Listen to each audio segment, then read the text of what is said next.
Bear down, fam. Maxx Crosby is back in every Hollis Hall conversation, and in a minute I'll tell you why the trade that fell apart with Baltimore could actually get done with the Bears this time. Even though the real price tag, after what ESPN exposed about this defense, might hurt more than you think. And that ties straight into another hole nobody wants to say out loud. Caleb Williams' blind side is being covered right now by a guy who lost his job and a bust who hasn't played a single snap in a full year. I'll get into why Taylor Decker is the fix Ben Johnson already knows by heart, and why Ryan Poles still hasn't cut the check. And to close it out, something nobody in the Windy City saw coming, while the elite corner market explodes, with Ian Rappaport reporting Devin Witherspoon is about to reset the salary ceiling. Our own Jalen Johnson is still getting paid like it's 2024. I'll tell you in a minute if Poles gets ahead of it, or waits again until it blows up on its own. Let's get into it. Navy and orange. Listen close, because this is the story that matters most out of everything we are covering today. The Bears defense finished 2025 with 35 sacks total, and according to ESPN's Courtney Cronin, this team ranked 31st out of 32 in pass rush win rate at just 29% and 29th in pressure percentage at 28%. Put it in plain terms. Out of 32 teams in the league, almost nobody generated less pressure on the opposing quarterback than Chicago. And yes, I know we still won the division anyway, but do not tell me that does not worry you a little bit thinking about January. And that, on a roster that won the division, is a contradiction we cannot keep ignoring. Let's go back to the start of this story because a lot of people are only reacting to this week's rumor without understanding where it comes from.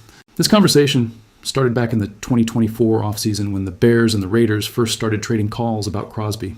Nothing moved then. It came back in 2025 after Dallas sent Micah Parsons to Green Bay and flipped the entire elite edge rusher market upside down. Nothing moved that time either. And this year in March, something happened that changed the whole board. The Raiders and the Ravens reached a verbal agreement to send Crosby to Baltimore in exchange for 2 first-round picks. 2 first-rounders, fam. That is the real price the market put on this guy. But the trade fell apart because Baltimore's medical review flagged something tied to a previous knee surgery that did not sit right with the Ravens. And that is where Chicago comes back into it. Because ever since that trade collapsed, Crosby has been sending signals any fan can read between the lines. He posted an all-caps message on social media basically telling people to stop people-pleasing and handle business. Bleacher Report read it as direct frustration with the Raiders organization, the same organization that tried to sell him just 3 months earlier. I am not going to confirm this as a formal trade demand, because it is not yet. But the read is obvious for anyone who has followed this whole saga. Now, let's get to the real question here. Why Chicago? Fansided's Austin Bundy put the Bears second on his list of most likely landing spots for Crosby, trailing only San Francisco. And the reason he gave sums up this team's moment perfectly. He said the Bears' defense is one piece away from being unstoppable. I sign off on that with my eyes closed. They have Montez Sweat on one side. They just added Devin Bush to reinforce the linebacker spot. They upgraded the secondary with Kobe Bryant and Dylan Thieneman. The only thing missing, is a second edge that forces opposing lines to choose who they block. Bleacher Report went even further. Gary Davenport proposed a specific trade package, a 2027 first-round pick and a 2028 second-rounder for Crosby. And I am going to be honest with you here because this has already burned me once talking about trades that never happened. That package is not crazy. It is expensive, yes. But Davenport said something that stuck with me. The return for Crosby may never be better than it is right now if the Ravens are right about his knee. Translated, that means Crosby's price can only drop from here because every week that passes without new medical concerns resurfacing pushes his value back up. This is the moment to buy low, if that moment ever existed. Let's compare this to what other teams with similar needs are doing. The Rams, per reports, are still in the conversation for Crosby, and they actually have the cap flexibility to move picks aggressively because they already solved their contention window with Stafford. San Francisco, who, according to Bundy, is the top destination, has a track record of moving first-round picks for immediate impact talent, something Ryan Poles has not yet shown he is willing to do at this level of aggression. And that is my direct criticism. No filter, no sugarcoating it. Poles built a division-winning roster with a conservative, value-based approach to the draft. That approach worked to get this team here. But to take the next step, to actually compete for a Super Bowl, it takes the kind of aggressive bet Poles has not made yet in his career as a general manager. Not once. That is the pattern we have been flagging on this channel for a while, and this week we are seeing it again like deja vu that stopped being funny a long time ago. Now, if the Crosby trade does not happen, and honestly, I still think it is more likely not to happen than to happen, there is a much cheaper and much more realistic alternative floating around right now. Jadeveon Clowney is still unsigned at this point in the calendar, days away from training camp starting. Ernesto Cova of DeWindy City wrote something that I thought was the most reasonable argument in this whole debate. Clowney never reached the superstar level expected of him as the number 1 overall pick out of South Carolina. But if we stop measuring him against that impossible bar, last season with Dallas, playing for one of the worst defenses in the league, he produced 8.5 sacks and 41 tackles in just 13 games, with only 6 as a starter. That is real production, not speculative, on a team with zero structure around him. And here's what actually matters to me about all this, more than the name itself. Chicago does not need Clowney to be the star that Crosby would be. It just needs him to raise the floor of the rotation, plain and simple, even if that sounds unglamorous to say out loud. Right now, behind Sweat, what you have is Dayo Odiengbo, who played just 8 games last year before tearing his Achilles, and Austin Booker, a second-year player with 4.5 sacks who has not yet proven he can be a consistent piece week to week.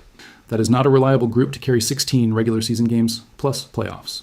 Clowney, playing for a team with real Super Bowl aspirations for the first time in his career, could perform better than he did in Dallas simply because of the context around him. And signing him does not cost a first-round pick. It costs a 1-year deal, maybe 2 at veteran rotation player pricing. I could be wrong about this, but here is my read. If Chicago does not close any big trade before the season starts, signing Clowney should happen before the first preseason game. If Poles lets this slip too, without solving the problem through a trade and without solving it through a cheap signing, then the pattern of conservatism stops being an observation from this channel and becomes a real, serious criticism. Because the window with Caleb Williams on a rookie contract does not last forever, and every year this team enters the season with real doubts. At pass rush is 1 less year of that cheap window going to waste. And this connects directly to what I just said, because the same pattern repeats itself at a completely different position. Let's talk about the offensive line, where the Bears have a problem they chose not to fix in free agency or the draft, and now they are weeks from training camp hoping it resolves itself. To understand this properly, we have to go back to January, to the playoff game against Green Bay. The Bears won that wild card series, the franchise's first playoff win in years, but right in the middle of that celebration, something happened that is still affecting the roster. Ozzy Trapilo, the second-round rookie left tackle who had a surprisingly solid rookie season, ruptured his patellar tendon. That is not the kind of injury that heals fast. Realistically, they are not getting him back until late in the 2026 season, if at all this year. So what did the Bears do to cover the most important hole on the entire roster? The one protecting Caleb Williams' blindside in his 3rd season, the season where he is really supposed to take the leap? They brought back Braxton Jones on a 1-year deal, after Jones lost his starting job last year in the middle of injury problems. They signed Jedrick Wills Jr., a former first-round pick out of Cleveland who did not play a single snap in 2025, on a league minimum contract. And they have Theo Benedette, who played some snaps at left tackle before Trapilo took over the job permanently. That's it. That is the whole plan. A player who lost his job to injuries, a first-round bust who has gone a full year without playing a single down, and a depth piece, protecting a quarterback with MVP upside in the single most important year of his development so far. Max Dibble of Windy City laid out the obvious solution, and I agree with him completely. Taylor Decker. 10 years in the league, all 10 with Detroit, 140 games started according to Pro Football Reference, 2024 Pro Bowl. And here is the detail that makes this more than just a random suggestion. Decker played 46 of those games under Ben Johnson, back when Johnson was Detroit's offensive coordinator between 2022 and 2024, before coming to Chicago to be head coach. This is not a stranger. This is a tackle who already built a real working relationship with the coach currently running the Bears offense. SpotRack projects his market value at somewhere around $43 million on a 2-year deal. Not cheap. I'm not going to sit here and tell you it is. Decker is going to play next season at 33 years old. And there is a legitimate reason Poles and Johnson did not sprint to sign him. If they pay for a veteran tackle now, and Trapilo comes back healthy late this year or in 2027, they end up with money tied to a spot they already had, solved long-term with a younger, cheaper player. And even so, my take is clear. Sign him. Pay for the 2 years. But look, this has already burned me once thinking this way about other positions, and I do not want to make the same mistake. The risk of doing nothing is a lot more expensive than the risk of paying Decker for a year, maybe 2. If Braxton Jones gets hurt again, and his recent history says that is a real possibility, not an exaggerated hypothetical, the next man up is a player who did not take a single snap all of last season. That, protecting Caleb Williams' blind side, is a bet no team with Super Bowl aspirations should be willing to make. And do this exercise with me for a second. Think about how a team like the Lions, the same team Decker came from, handles situations like this. Detroit does not enter a contention season leaving holes in its offensive line unresolved. That was for years the identity of that team under Dan Campbell, and Ben Johnson helped build that culture as coordinator. It is almost ironic that the same coach who helped build that philosophy in Detroit is now in Chicago, leaving this hole open to save a few $1,000,000. Now, there is a second part of this offensive line story worth touching on too, in a different spot, and honestly, with a more optimistic tone. At center, the Bears brought in Garrett Bradbury for a 5th-round pick after Drew Dahlman unexpectedly retired. Bleacher Report's Mo Mountain named Bradbury as the most likely bust on the entire Bears roster for 2026. What a nice headline to wake up to, right? Normally that would sound like bad news. But Parker Hurley, also of Dalwhinnie City, made an argument that won me over. The Bears used a 2nd-round pick on Logan Jones, a rookie center they clearly trust for the long haul. If Bradbury struggles early, the worst case is that it just speeds up the process of getting Jones on the field sooner than planned. That is not a long-term disaster. That is just Plan B becoming Plan A a little ahead of schedule. The difference between that situation and the left tackle situation is huge, and I want that to be clear. At center, there's a real cushion waiting with Jones. At left tackle, there is no real cushion at all, just depth pieces with no recent history of health or production. That gap is what worries me most about the whole offensive line heading into this season. And to close things out, let's talk about something that connects perfectly with everything we have covered, because it is the same pattern again, only this time the player affected is already on the roster. Jalen Johnson signed his extension with the Bears back in March of 2024, 4 years, $76 million, $54 million guaranteed. At the time, that deal was celebrated, and rightly so, as a masterclass by Ryan Poles. An average of $19 million a year for a corner coming off his first Pro Bowl. Nobody was complaining then, but the elite cornerback market exploded since then, and it exploded fast. Sauce Gardner and Derek Stingley Jr. hit $30 million a year. Trent McDuffie, after his trade to the Rams, reset the market at $31 million a year. And now, this very week, Ian Rappaport reported that Devin Witherspoon of the Seahawks is further along in negotiations than Christian Gonzalez of the Patriots, with an offer already above $30 million a year that is expected to break the current ceiling of the market. Witherspoon and Gonzalez share the same agent at Win Sports Group, so whatever one signs is going to directly move the other's negotiation. Once those two deals close, likely in the next few weeks, the cornerback market is going to have a new ceiling above $32 million a year, and Jalen Johnson is still making $19. Just a year ago, back in July of 2025, he was already the 13th highest paid corner in the league by the numbers at the time. With Witherspoon and Gonzalez about to sign, he is going to drop even further down that list. And this is not a secret Johnson is hiding. In an interview last year, unprompted, he said he sees other corners getting paid and that another contract conversation is probably coming. That comment did not come out of nowhere. It came from a player who knows exactly where he stands in the market. Now, let's be fair to Poles here too, because it is not all blind criticism. Johnson's 2024 deal was, at the time, one of the best values in the entire league. Poles had no way of predicting the cornerback market would explode like this in just 2 years. That is not a scouting mistake. That is just how the NFL market moves when huge new contracts reset everything. But here's the part that actually worries me, and I will tell you this with the same honesty I bring to everything on this channel. Johnson did not have the season he expected in 2025. He enters 2026 in what several outlets are already calling a prove-it season to lock down his next extension.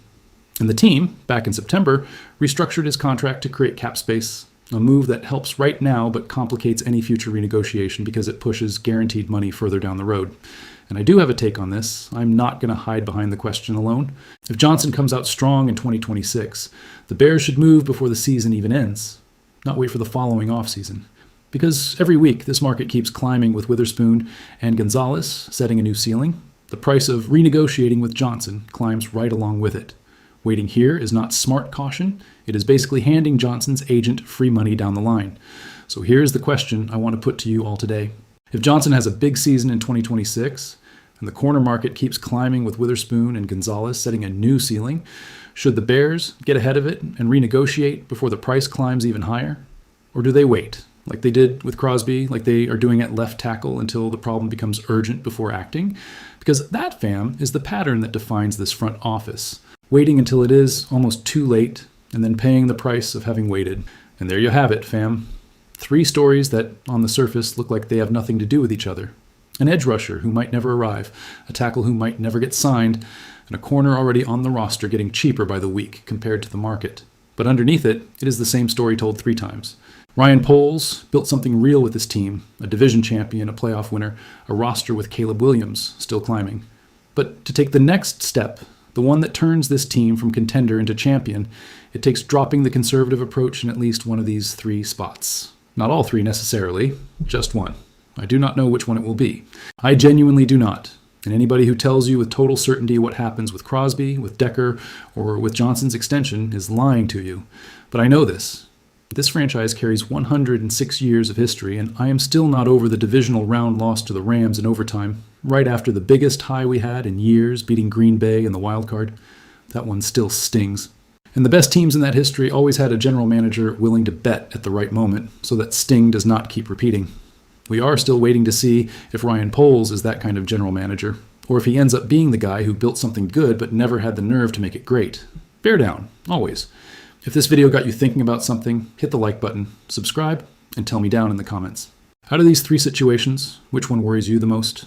Crosby, the left tackle spot, or Jalen Johnson's contract? I want to read every single answer. See you in the next one.